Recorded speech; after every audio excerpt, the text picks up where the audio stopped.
Bismillahirrahmanirrahim. Assalamualaikum warahmatullahi wabarakatuh. Innal hamdalillah nahmaduhu ta'ala wa nasta'inuhu wa nastaghfiruh wa na'udzu billahi min shururi anfusina wa sayyiati a'malina man yahdihillahu fala mudilla lahu wa man yudlil fala hadiya lahu.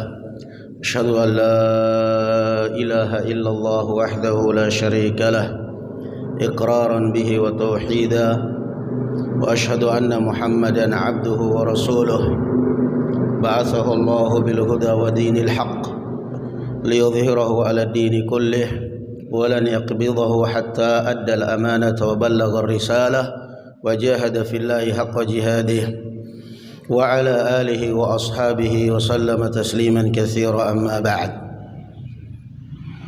الحمد لله, segala puji dan syukur kita panjatkan kehadirat Allah Subhanahu wa taala.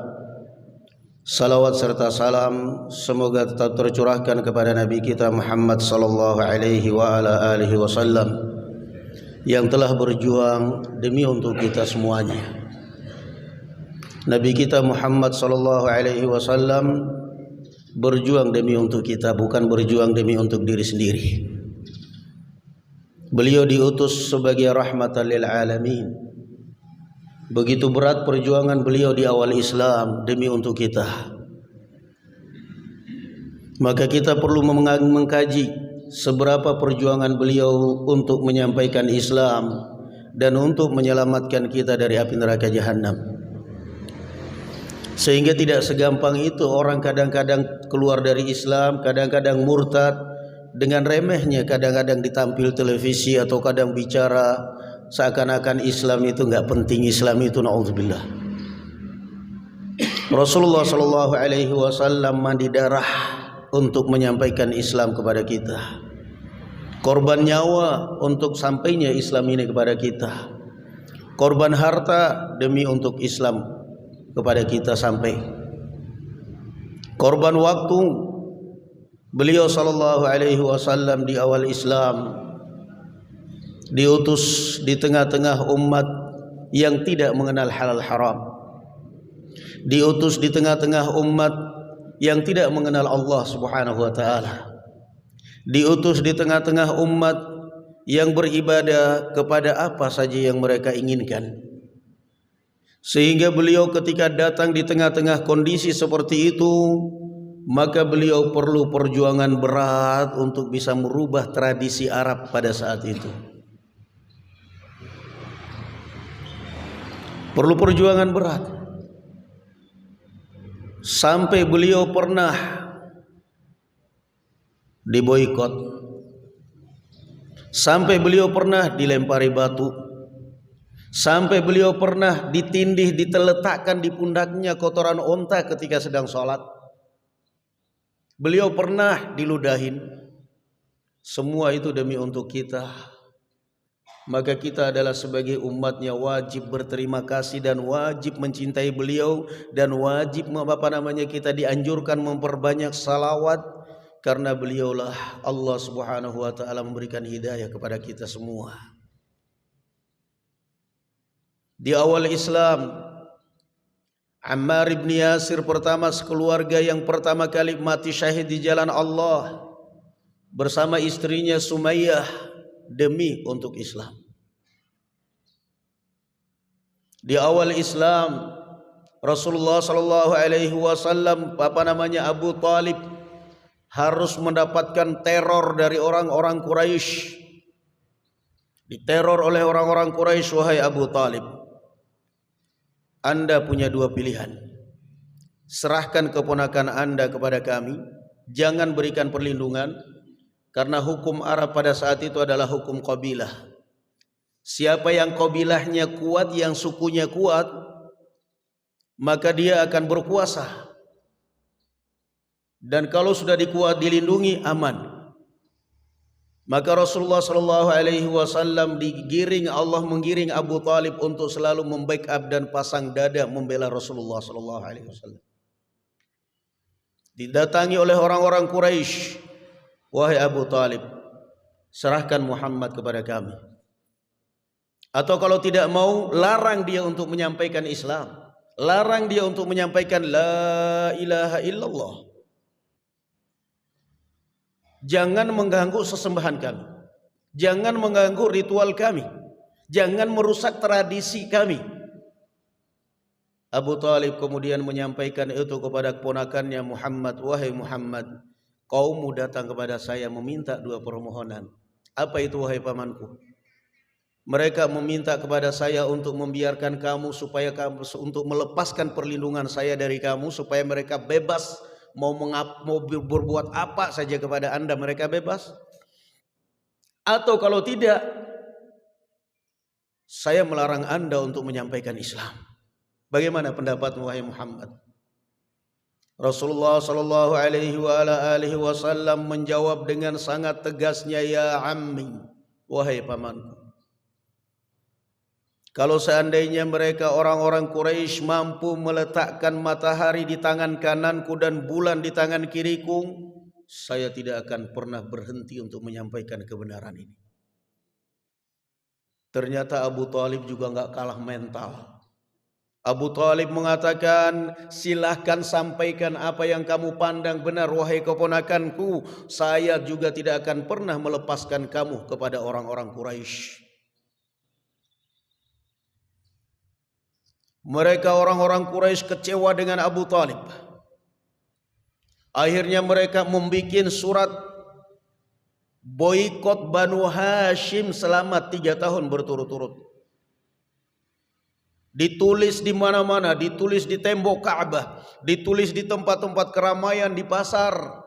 Siapapun orang-orang Makkah yang transaksi jual beli dengan orang-orang dengan Banu Hashim akan diboikot. Siapapun tidak boleh melakukan transaksi jual beli dengan Banu Hashim, khususnya Banul Muttalib.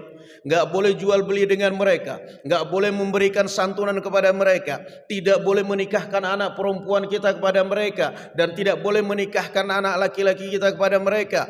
Pokoknya diboikot selama 3 tahun. Sampai mereka kelaparan. Rasulullah sallallahu alaihi wasallam ketika Abu Talib melihat gelagat Quraisy akan mengembargo mereka, maka beliau kemudian berusaha melobi suku-suku Banu Hashim. Maka bergabunglah beberapa kabilah dari Banul Muttalib. Di antaranya ada yang karena Islam, sebagian yang lain ada yang karena suku, kecuali Abu Jahal dan Abu Lahab. Padahal dia sendiri Banu Hashim, pamannya Rasulullah, tapi mereka lebih memilih untuk memboikot ponakan dan keluarganya sendiri. 3 tahun, subhanallah. Kelaparan mereka, Banu Hashim. Semua itu demi untuk kita, semua itu demi untuk sampainya Islam kepada kita.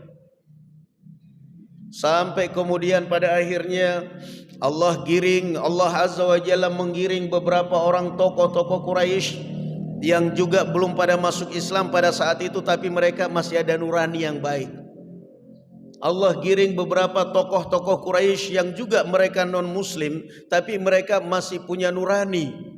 Sampai akhirnya mereka sepakat untuk membatalkan embargo itu, untuk membatalkan boikot itu demi kemanusiaan. Masya Allah. Akhirnya dibebas kembali, sehingga Rasulullah sallallahu alaihi wasallam dan para sahabat sedikit menghirup udara segar. Sampai akhirnya Allah Subhanahu wa taala menggerakkan hati seorang anak muda pemberani yang bernama Arqam bin Abil Arqam, yang umurnya dijelaskan oleh Imam Az-Zahabi rahimahullah belum sekitar 16 tahun. Kalaupun ada perselisihan di kalangan para ulama, enggak lewat dari 18 tahun, antara 16 18 tahun ini anak muda ini. Tapi jiwanya besar. Tapi dewasa. Dia kemudian menawarkan rumahnya, ya Rasulullah, kalau memang tidak ada lagi tempat untuk kita belajar Islam di Makkah ini, rumah saya silakan dipakai. Maka terkenallah dengan Darul Arqam, madrasah pertama kalinya para sahabat, pondok pesantren pertama kalinya para sahabat. Arqam bin Abil Arqam mempersilahkan rumahnya Kenapa kok bukan Abu Bakar As-Siddiq radhiyallahu an? Apa Abu Bakar As-Siddiq tidak berkenaan, tidak bersedia? Bukan masalah tidak berkenaan, tidak bersedia, tetapi tentu ada resiko yang ditanggung mestinya. Arqam bin Abil Arqam, seorang anak muda, mempersilahkan Rasulullah, ya Rasulullah silahkan, sehingga setiap orang yang masuk Islam Darul Arqam belajar. Ada orang masuk Islam kumpul di Darul Arqam. Bin Abil Arqam, ya Allah, wakaf lillahi ta'ala, dia wakafkan rumahnya. Allahu Akbar. Hamzah bin Abi Thalib masuk Islam, mulai mendaftar jadi santri di Darul Arqam. Ali bin Abi Thalib yang belum genap 10 tahun umur masuk Islam, belajar di Darul Arqam. Abu Dzar Al-Ghifari datang masuk Darul Arqam. Tidak taunya dikagetkan suatu saat Umar bin Khattab datang ke Darul Arqam nenteng pedang. Semua para sahabat ketakutan. Bilal bin Rabah, Ibnu Mas'ud takutan. Ini Umar ini. Umar itu di masa jahiliyah, di masa Islam ditakuti, disegani. Bahkan setelah Islam kata Rasulullah, setan aja takut dari Umar. Makanya jangan coba-coba kalau ada mau calon pemimpin kampanye ini seperti Umar, jangan. Umar itu ditakuti setan. Wah, ini kadang dikelilingi setan. Karena berat Umar itu. Umar datang menenteng pedang. Sahabat, jangan dibukain pintu. Ini Umar, gawat kita. Hamzah bin Abdul Muttalib yang bisa menyaingi Umar. Sama-sama dari suku Quraisy terpandang. Hamzah tampil, biarkan saya yang hadapin Umar. Kalau dia datang niatnya baik, kita sambut. Kalau dia datang niatnya jahat, kita bunuh dengan pedangnya sendiri. Buka pintu. Dibuka pintu. Ternyata dia datang untuk belajar Islam. Masya Allah, senangnya kaum muslimin, riangnya kaum muslimin luar biasa. Kata Ibnu Mas'ud radhiyallahu anhu dalam sebagian riwayat Aisyah radhiyallahu anha, ma zilna adhilla'a hatta aslama Umar. Kata para sahabat, kata Ibnu Mas'ud, dulu kami selalu tertindas, dulu kami selalu dihina, dulu kami selalu direndahkan, tetapi tatkala Umar bin Khattab masuk Islam, kami sudah mulai diperhitungkan oleh orang-orang Quraisy. Masya Allah. Tadi kita direndahkan, dihina, dianggap gak ada apa-apanya. Begitu Umar bin Khattab masuk Islam, orang Quraisy mikir, Hamzah sudah masuk Islam. Asadus Sahra. Asadus Sahra itu singa padang pasir, itu Hamzah. Umar bin Khattab udah masuk Islam. Lalu kalau sudah seperti ini, gawat ini. Satu persatu tokoh-tokoh yang disegani masuk Islam, bakal kuat ini Muhammad ini. Bakal kuat. Akhirnya apa? Terornya orang-orang Quraisy, arus bawah yang diteror. Sahabat-sahabat yang lemah, yang tidak punya keluarga, yang tidak punya pelindung, disiksa. Bilal bin Rabah menjadi bulan-bulanan mereka, disiksa oleh majikannya. Setelah capek diserahkan kepada anak-anak kecil. Sampai kemudian namun Bilal hanya satu kalimat, seakan-akan Bilal berkata, fisik saya bisa kalian siksa, jasmani saya bisa kalian injak-injak, tapi hati dan keyakinan saya tidak bisa kalian rubah. Itu prinsip yang luar biasa seorang Islam. Nah, ini kadang-kadang cuma didatangin di perkampungan, cuma diiming-imingin beras 5 kilo, Indomie 5 bungkus, sudah keluar dari Islam. Gak malu kita Islam seperti ini. Cuma diiming-iming beras 5 kilo, Indomie 1 dos, nggak ada 1 bulan habis, udah keluar dari Islam. Kenapa? Ya kata dia, kurang lebih saya Islam juga nggak pernah masuk masjid, Kristen juga nggak pernah ke gereja, yang penting hidup. Na'udzubillah. Bilal bin Rabah disiksa, dijemur, diterik matahari, ditindis dengan batu, seakan dia mengatakan, silakan saya wakafkan jasad saya wakafkan jasmani saya lillahi ta'ala, hati saya tidak bisa kalian siksa, saya merdeka. Ahadun ahad, ahadun ahad. Setiap disiksa hanya satu kalimat, kekuatan nurani dia, kekuatan rohani dia, kekuatan iman dia. Satu kalimat yang diucapkan, ahadun ahad, hanya satu yang saya sembah, Allah subhanahu wa ta'ala. Sampai capek itu orang musyrikin nyiksa Bilal. Sampai datang Abu Bakar radhiyallahu anhu membelinya dari majikannya. Setelah dibeli kemudian dibebaskan oleh Abu Bakar As-Siddiq radhiyallahu anhu arda. Ini kan pelajaran. Sumayyah, ibunya Ammar ibnu Yasir, setelah suaminya dibunuh, giliran Sumayyah dibunuh, mohon maaf, ditikam di alat vitalnya oleh Abu Jahal sampai tembus dan meninggal. Rasulullah sallallahu alaihi wasallam mengatakan, "Sabran alu Yasir fa inna ma'alakumul jannah." Sabar kalian wahai keluarga Yasir, karena kalian bakal berkumpul semua di dalam surga. Masya Allah. Apa yang lebih dari cita-cita? Apa yang lebih dari surga cita-cita kita? Yang membunuh prinsip mereka apa? Yang membunuh, yang terbunuh bakal mati juga semuanya. Yang membunuh Sumayyah, wanita pertama kali mati syahid dalam Islam, Sumayyah, ibunya Ammar bin Yasir. Yang membunuh Sumayyah, Abu Jahal, pada akhirnya mati di perang Badr, dibunuh oleh anak kecil Mu'ad dan Mu'awwid. Subhanallah. Perjuangan beratnya Rasulullah SAW. Ketika sudah mulai tidak kuat lagi menghadapi teror di Makkah, maka Rasulullah mengizinkan para sahabat, kata Rasulullah, idhabu ila al-Habasyah fa inna biha malikun la yudlam ahadun indah. Ketika Rasulullah melihat kasihan para sahabat disiksa, diintimidasi, ditekan di Mekah, maka Rasulullah pun memerintahkan para sahabat, pergilah kalian, safarlah kalian ke bumi Habasyah yang sekarang namanya Ethiopia. Di sana dipimpin oleh seorang raja yang adil dan tidak ada satupun rakyatnya yang dizalimi ataupun pendatang yang dizalimi. Karena Raja Najasyi ini udah masuk Islam duluan, tapi dia merahasiakan keislamannya. Kemudian mereka para sahabat berbondong-bondong sekitar 80 orang lebih, termasuk Utsman ibnu Affan, Ummu Salamah bersama suaminya yang kemudian akhirnya menjadi istrinya Rasulullah, Ja'far bin Abi Thalib, Utsman ibnu Maz'un, kemudian tokoh-tokoh para sahabat Ramlah bersama suaminya. Mereka berbondong-bondong hijrah ke Habasyah untuk menyelamatkan iman dan keislaman mereka. Ternyata orang-orang Quraisy tidak kehabisan akal. Mereka mengutus Amr bin al-As dan satu lagi Abdullah bin Umayyah, sahabatnya. Sang diplomat ulung Amr bin al-As belum masuk Islam pada saat itu. Apa tujuan mereka? Tujuan mereka melobi Raja Najasyi, yang kebetulan Raja Najasyi sama sahabatnya Amr bin al-As untuk memulangkan kaum muslimin. Maka mereka pun dari awal pintu istana ngasih sogokan hadiah dari orang-orang Quraisy. Disogok dari pintu satu semuanya disogok itu. Satpam, pas pampresnya disogok semuanya.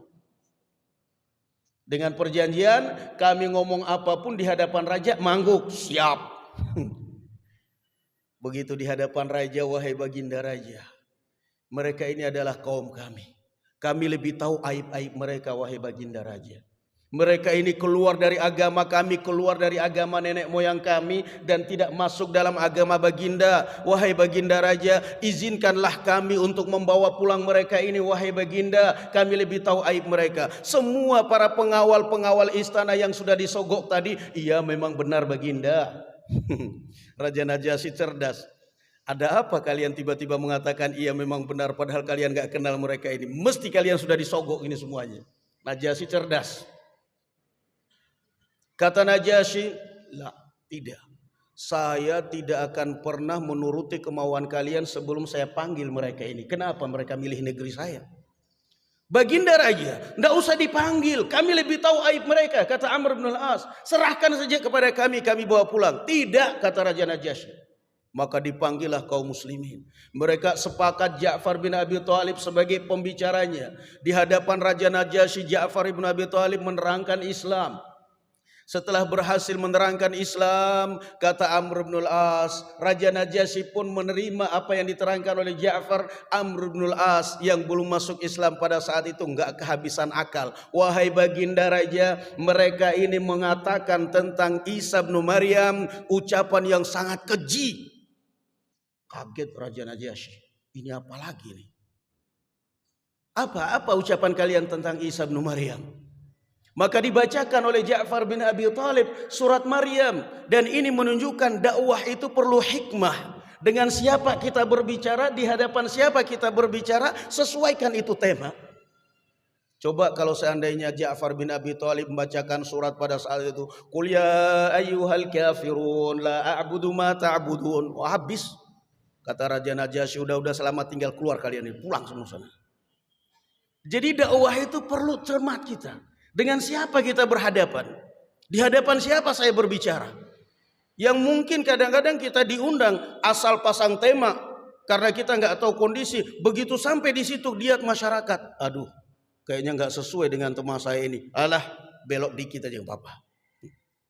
Ja'far bin Abi Thalib baca surat Maryam sampai kepada ucapan Dzalika Isa ibn Maryam qaulal haqqil ladzi fihi yamtarun ma kana lillahi an yattakhidha min walad. Raja Najasyi meneteskan air mata, menggaris di lantai dan mengatakan, demi Allah, apa yang dibawa oleh oleh nabi kalian dengan Nabi Isa bin Maryam tidak lebih dari garis ini, persis sama. Masya Allah. Wahai Amr, demi Allah saya tidak akan menyerahkan mereka kepada kamu. Silahkan pulang ke negeri. Mereka kaum muslimin tinggal di negeri Habasyah. Tenang, mereka beribadah di sana tenang, di bawah perlindungan Raja Najasyi, aman, nyaman, Masya Allah. Makanya Rasulullah ketika mendengar berita Raja Najasyi meninggal dunia, beliau mengumumkan di hadapan para sahabat kita, sholat gaib, ada sahabat kita yang meninggal hari ini di luar negeri kita. Mereka tinggal di Habasyah, aman. Sampai akhirnya mendengar berita kaum muslimin dan Rasulullah SAW telah hijrah ke Madinah setelah datang para nuqaba, para tokoh-tokoh sahabat Ansar, Jabir bin Abdullah radhiyallahu anhu, Usaid bin Khudair, Sa'ad bin Mu'ad, beberapa tokoh-tokoh Aus dan Khazraj datang ke Makkah, baiat masuk Islam kepada Rasulullah dan menungkapkan kesanggupan, ya Rasulullah, kalau memang kaummu tidak menerima Anda berdakwah ya Rasulullah di Makkah ini, maka kami dari Madinah yang saat itu namanya Yathrib, kami dari Madinah ya Rasulullah, kami siap melindungi Anda sebagaimana kami melindungi keluarga kami sendiri. Silahkan ya Rasulullah, Anda hijrah ke negeri kami. Maka jatuhlah pilihan Rasulullah dan para sahabat hijrah ke Madinah yang saat itu namanya Yathrib. Berbondong-bondong para sahabat hijrah ke Madinah. Dari Habasyah mereka kemudian pindah hijrah ke Madinah. Tapi coba lihat, belum selesai perjuangan Rasulullah SAW. Rasulullah ini masuk ke negeri konflik. Madinah pada saat itu negara konflik. Suku yang terbesarnya adalah suku Aus dan Khazraj. Ini penduduk asli Madinah yang tidak pernah akur. Sementara di sekeliling Madinah pada saat itu kabilah-kabilah yang dihuni oleh Yahudi. Ada Yahudi Bani Qainuqa, ada Yahudi Bani Quraidah, ada Yahudi Bani Nadir. Mereka ini selalu ngomporin Aus dan Khazraj kalau damai supaya perang. Provokator mereka ini. Ketika Aus dan Khazraj perang, ada yang berpihak ke Aus Yahudi ini, ada yang berpihak ke Khazraj. Maka coba lihat, yang memang benar-benar menunjukkan bahwa dakwah ini perlu siasat. Itu Rasulullah SAW datang di negeri yang sedang berkonflik, yang tidak mungkin sekonyong-konyong langsung dinobatkan sebagai pemimpin. Ini kan problem baru lagi. Sementara Aus dan Khazraj pada saat itu mereka sudah sepakat semuanya tinggal pelantikan Abdullah ibnu Ubay ibnu Salul sebagai tokoh mereka. Nah, ketika Rasulullah SAW datang ke Madinah, beliau nggak mikir panjang. Beliau Rasulullah SAW ahli siasat, mikir kepada siapa dia harus singgah, kemana Rasulullah harus singgah, karena otomatis rebutan. Dia mau singgah di rumahnya Aus, Khazraj cemburu. Dia mau singgah di rumahnya Khazraj, Aus ngamuk. Gimana caranya? Dia mau singgah di rumah salah satu sahabat, nggak mungkin. Ini saya datang di negeri yang sedang berkonflik, yang tidak pernah akur. Saya mau di mana ini? Maka coba lihat cerdasnya Rasulullah SAW. Seorang nabi, seorang rasul, seorang siasat luar biasa. Beliau SAW memilih keputusan yang sangat tepat, tidak masuk ke jantung kota Madinah, melainkan beliau membangun perkemahan perumahan terlebih dahulu di di Kuba, yang sekarang dikenal dengan Kecamatan Kuba. Lalu apa yang beliau bangun di sana? Masjid. Nah, coba lihat, ngantornya Rasulullah pertama kali di masjid. Kenapa? Saya mau rumahnya siapa ini? Kalau para sahabat ada yang ke rumahnya Khazraj, ada yang ke Aus, ada yang ke ini, no problem, nggak ada masalah. Tapi yang jadi masalah ini Rasulullah mau kemana dia ini? Ke Aus jelas marah Khazraj, Khazraj jelas marah Aus. Maka Rasulullah cerdas luar biasa, berhenti di Kuba. Lalu apa yang beliau bikin? Masjid. Saya mau ngantor di masjid sehingga tidak ada yang cemburu, yang nggak Ausnya, nggak Khazrajnya, nggak budaknya, nggak majikannya, semuanya kumpul di masjid. Jadi pertama kali Rasulullah menghilangkan kesenjangan sosial. Yang biasanya kalau duduk, kalau jalan, budak di belakang, majikan mesti di depan. Majikan duduk, budak mayungin. Begitu masjid dibikin, Rasulullah SAW mengatakan, khairu sufufir rijali awwaluha wa syarruha akhiruha. Sebaik-baik safnya laki-laki saf pertama, seburuk-buruk saf laki-laki saf yang terakhir. Budak mulai mikir, kapan lagi saya mau berdiri dan mau bungkukin majikan saya? Salat.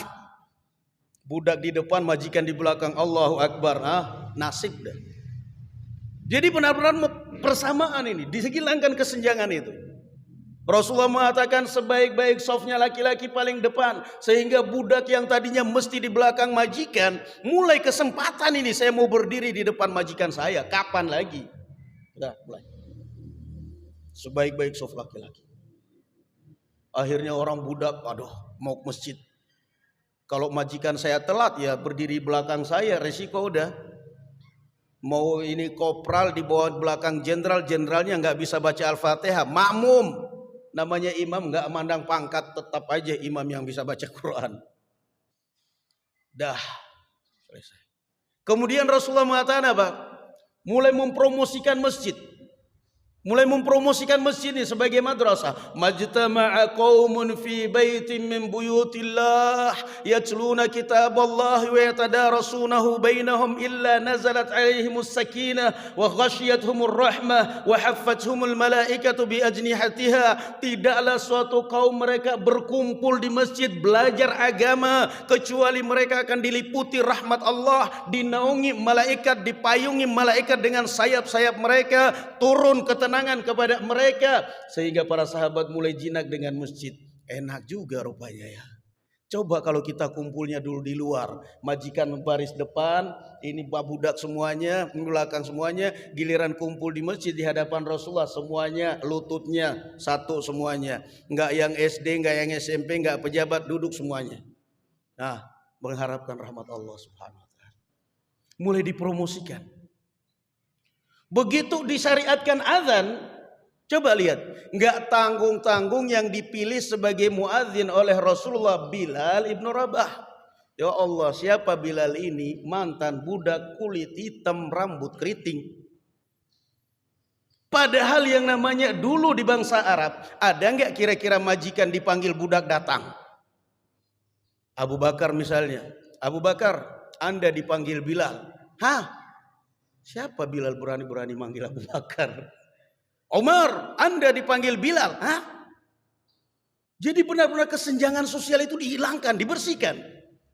Bilal, Begitu Abdullah ibnu Zaid datang cerita mimpi azan, kata Rasulullah, "Alimhu Bilalan fa innahu anda minka sautan." Kata Rasulullah, ajarkan mimpimu ini kepada Bilal. Azanmu ini yang kamu mimpikan ini ajarkan kepada Bilal, dia lebih nyaring suaranya. Bilal mantan budak, cuman di masjid Allahu Akbar, Allahu Akbar. Datang semua, enggak Abu Bakar, enggak Umar, enggak Utsman, enggak Ali, enggak tokoh, enggak masyarakat, enggak budak, datang kumpul. Panggilan siapa? Bilal ibnu Rabah, mantan budak. Mau apa kalian? Ada yang mau membangkang? Saya enggak mau datang. Saya tuan kok dipanggil sama Bilal. Saya orang terpandang kok dipanggil. Enggak ada. Datang. Hayya 'alas shalah. Hayya 'alas shalah. Datang semua. Siapa yang manggil? Bilal. Makanya ketika Fathu Makkah Rasulullah yang dipanggil siapa? Bilal. Bilal datang, naik di atas Ka'bah, kumandangkan azan. Yang ngangkat siapa? Abu Bakar dan Umar. Nah, satu kaki di telapak tangannya Umar, satu tangan di telapak kakinya Abu Bakar, diangkat naik di atas Ka'bah. Kata Abu Sufyan yang baru masuk Islam pada saat itu, demi Allah kalau saya mati sebelum ini lebih mending daripada saya melihat gagak hitam itu berada di atas Ka'bah. Bila dibilang gagak hitam oleh Abu Sufyan yang baru masuk Islam, jengkel dia. Ini yang namanya Islam. Demi Allah kalau saya mati sebelum ini bagi saya lebih baik, kata Abu Sufyan, daripada melihat gagak hitam itu berada di atas Ka'bah. Subhanallah. Coba lihat Rasulullah SAW. Gak sembarang. Bilal ibnu Rabah azan, panggil semua. Datang. Mulai kaum muslimin, kesenjangan sosial itu udah mulai hilang dengan masjid. Masya Allah. Makanya masjid ini adalah menyatukan kita. Jangan sampai masjid ini barakallahu fikum memecah belah kita.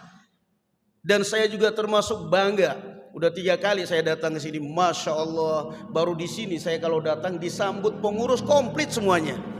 Ramah-ramah lagi, masya Allah. Datang dari depan Ustadz, ulang sana dulu Ustadz. Begitu datang udah kumpul, ketuanya, takmirnya, bendaharanya, ustadznya semuanya. Ahlan Ustadz nyambut, masya Allah. Luar biasa, masya Allah. Maka masjid ini menyatukan, bukan memecah belah. Nggak ada. Masalah kita dongkol pada ketua, dongkol pada wakil, manusiawi, tapi jangan sampai memecah belah kita. Karena masjid ini adalah simbol persatuan umat Islam. Dah, karena udah hampir habis waktunya, saya tambah dikit lagi. Setelah Masjid Kuba sudah mulai ramai, sudah mulai makmur dengan jamaah, itu Rasulullah mulai berpikir lagi. Gimana caranya, ini kan belum jantung kota Madinah. Kuba itu kan belum Madinah itu. Belum kota Madinah.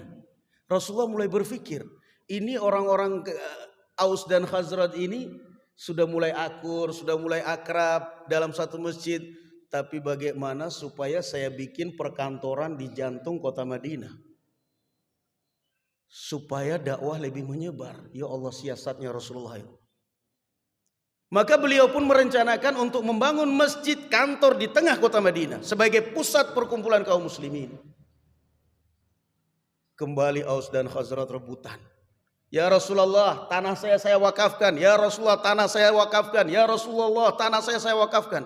Masya Allah. Itu Rasulullah dibikin mumet lagi ini. Kenapa? Mau menerima wakafnya sahabat Aus, jelas Khazraj cemburu. Mau menerima wakafnya sahabat Khazraj, jelas Aus cemburu. Maka coba lihat siasatnya Rasulullah.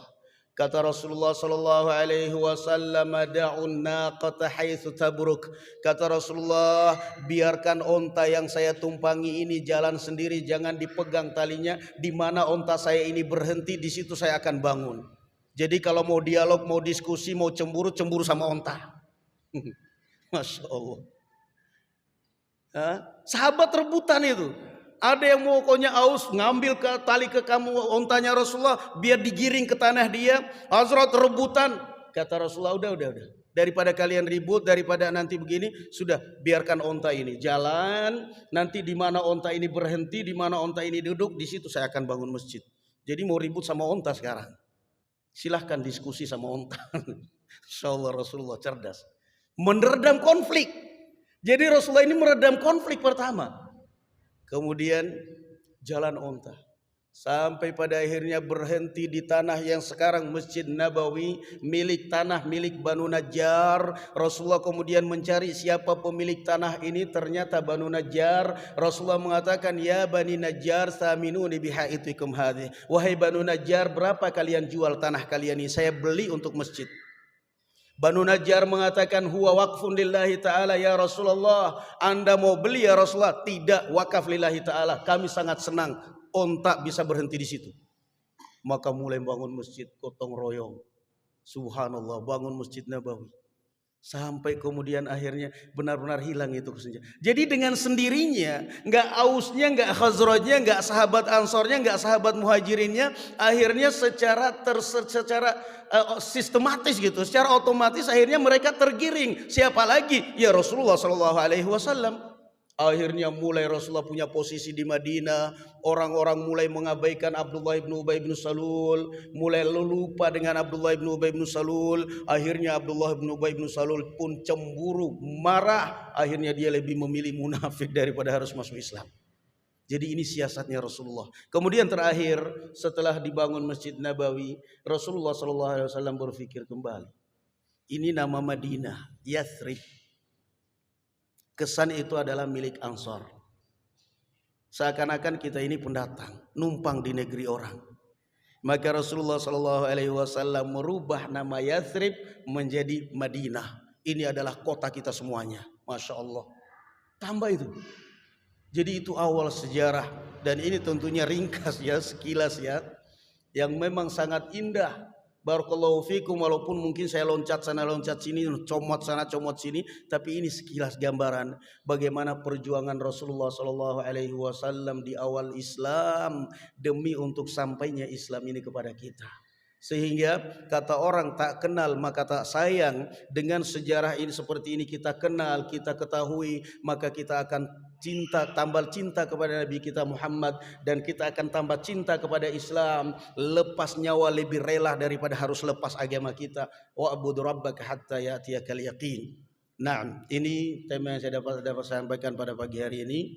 Tadi sudah disampaikan bahwa barangkali ada pertanyaan, silahkan.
Baik.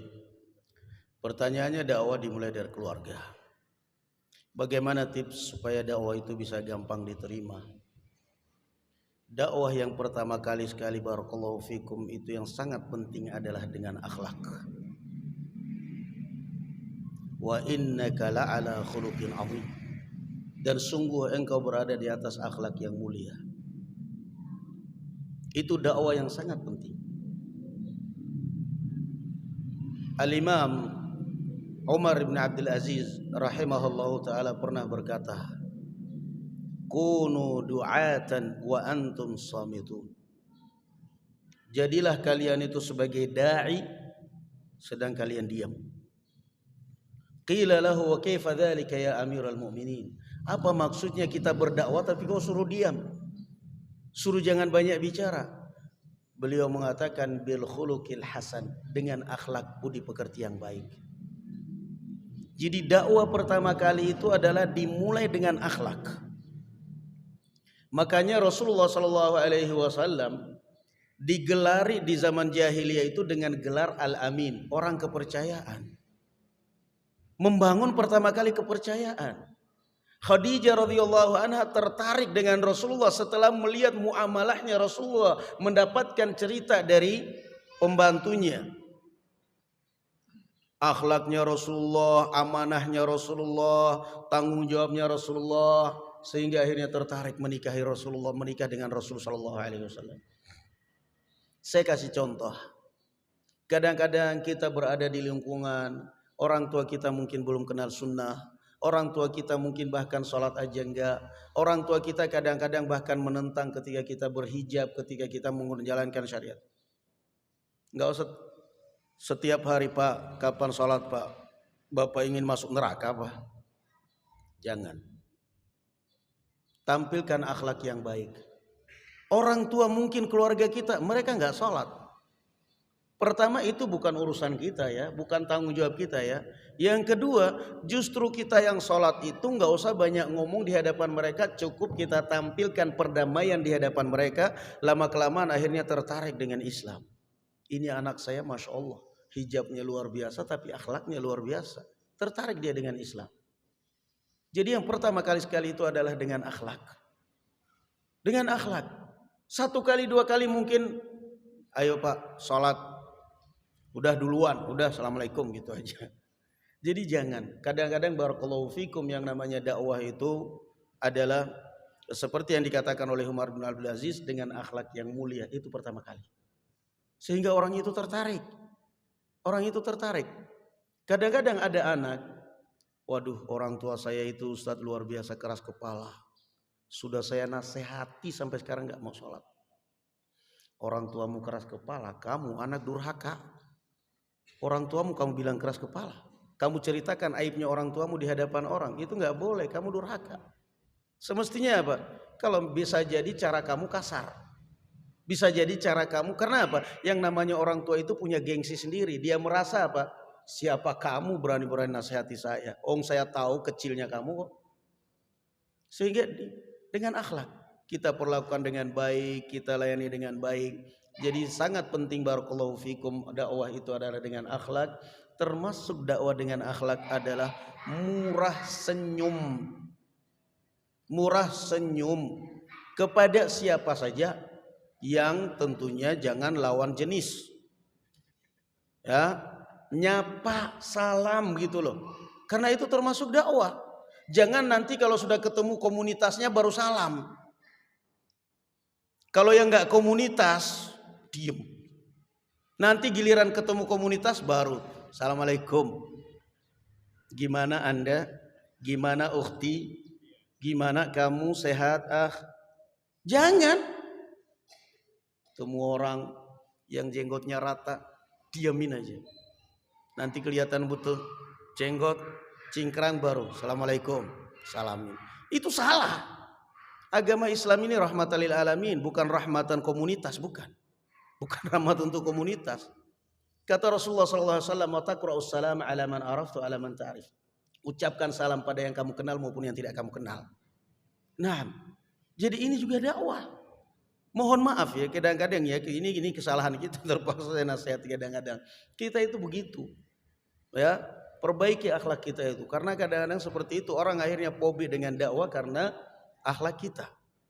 Jangan, kalau sudah sama komunitas kita baru ramah. Kalau enggak sama komunitas, tegang banget mukanya. Enggak ada senyum, enggak ada ini. Akhirnya orang kadang tersinggung. Saya datang dari tadi duduk di sini enggak ada yang nyapa satupun. Giliran yang datang sana disapa, gimana?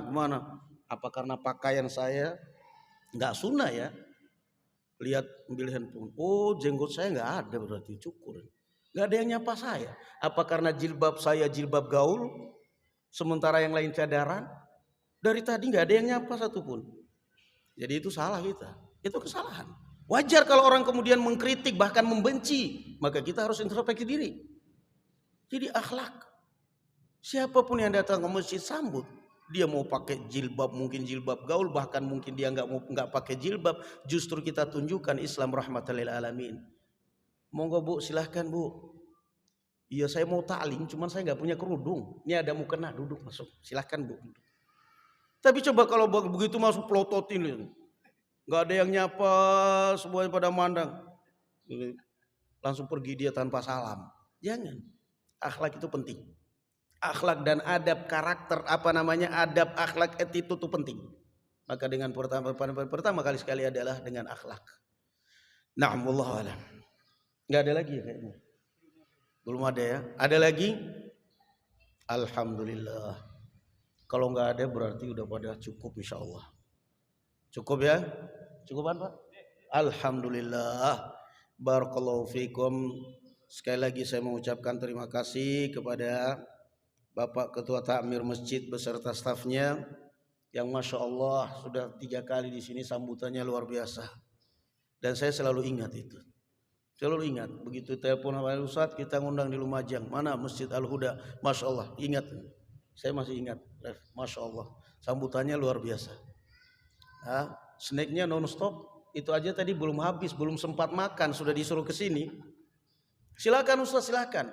Baru minum 1 gelas aqua, Ustaz silakan. Ya Allah, snacknya baru 1 tempe saya makan. Masih banyak itu di belakang. Ini luar biasa. Luar biasa, Masya Allah. Salut, Masya Allah. Barakallahu fikum, jazakumullah khair. Naam, mudah-mudahan Allah Subhanahu wa taala memberikan umur panjang dan berkah untuk kita semua dan keluarga kita semua, bisa bertemu di waktu-waktu yang lain, dan mudah-mudahan Allah Subhanahu wa taala senantiasa melindungi kita dan keluarga kita dari musibah dan bala. Amin ya rabbal alamin. Wa barakallahu fikum wa sallallahu ala sayyidil anbiya wal mursalin walhamdulillahi rabbil alamin. Assalamualaikum warahmatullahi wabarakatuh.